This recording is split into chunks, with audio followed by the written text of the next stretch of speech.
Tell your children before they tease someone, they should get to know them first. I believe that people who gossip or tease others, it is because they don't know that person's full story.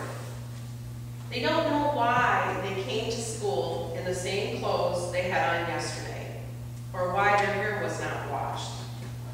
They may find out that this child's home life is not like theirs. They may find out that they have no running water to wash their clothes or hair, or their parents have lost their job and can't afford lots of clothes for their children, so they have to wear the same thing over and over again. If they listen to this person's story, they would hear God telling them that this person needs their help, not hurtful words. This brings me to our gospel lesson for today. As we read in the lesson, there were 10 lepers who had asked Jesus to heal them. As Jesus approached them, they dutifully stayed a safe distance away.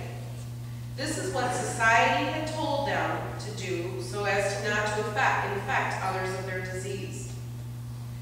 Jesus instructed them to go to the priests. When a leper was thought to be in remission, that their disease was cured, they could go to their priest to be declared clean.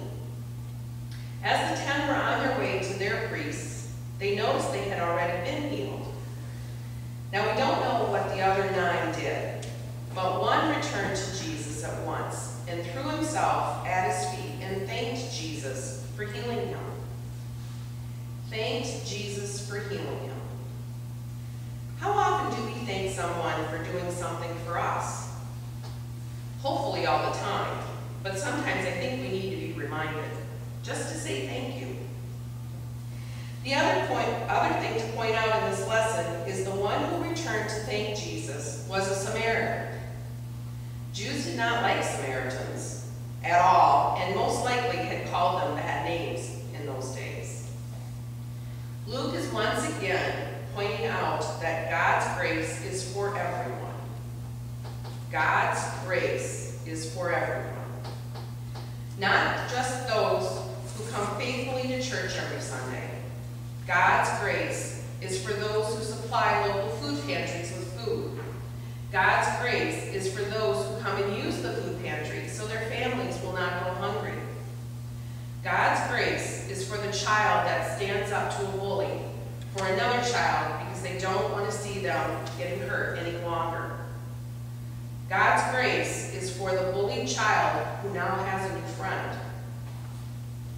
Before you speak, listen. Before you write, think. Before you pray, forget.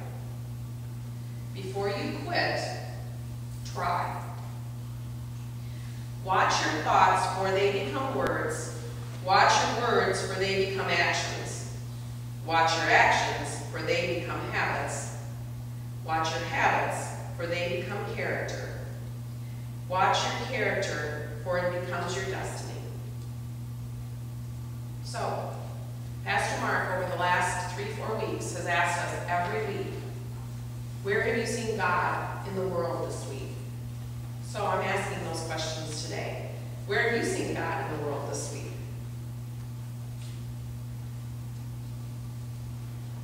Anyone? I was driving to work and the sunrise was just beautiful. And to me, it was just like, there's God. It was pink and orange and it was just filled with eastern sky. It just spoke to me at that time. Our weather has been awesome the last few weeks. Last couple of days has been great. I think today's going to be another one. All right, so where have you seen God in your life this past week? Did you do something that later you thought God was at work?